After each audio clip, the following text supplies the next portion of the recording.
বিশ্বে টানা ষষ্ঠবারের মতো দেখা দিয়েছে তীব্র খাদ্য সংকট ও শিশু অপুষ্টির হার। এমনটিই বলছে খাদ্য সংকট সম্পর্কিত সর্বশেষ গ্লোবাল রিপোর্ট, যা বিশ্বের সবচেয়ে ঝুঁকিপূর্ণ কিছু অঞ্চলে লাখ লাখ মানুষকে ঠেলে দিয়েছে ঝুঁকির মুখে। 2024 সালে 53টি দেশে 29 কোটি 50 লাখেরও বেশি মানুষ তীব্র ক্ষুধার সম্মুখীন হয়েছে, যা 2023 সালের তুলনায় 1 কোটি 37 লাখ বেশি। প্রতিবেদনে বলা হয়েছে তীব্র খাদ্য নিরাপত্তাহীনতার কারণে দেখা দিতে পারে দুর্ভিক্ষ। সুদানে নিশ্চিত করা হয়েছে দুর্ভিক্ষ।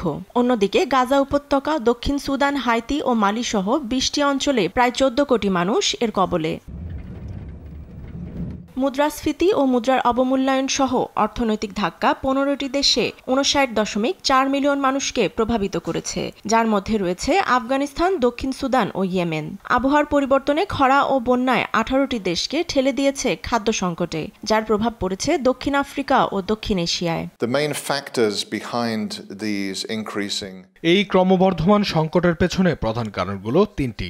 সংঘাত ও নিরাপত্তাহীনতা হলো তীব্র খাদ্য সংকটের প্রথম কারণ, বিরূপ আবহাওয়া হলো দ্বিতীয় সবচেয়ে গুরুত্বপূর্ণ কারণ এবং অর্থনৈতিক সমস্যা তৃতীয় গুরুত্বপূর্ণ কারণ। বিশ্লেষণে দেখা যায় যে সংকট মোকাবেলায় এই তিন কারণ প্রায় এড়িয়ে যান সংশ্লিষ্টরা।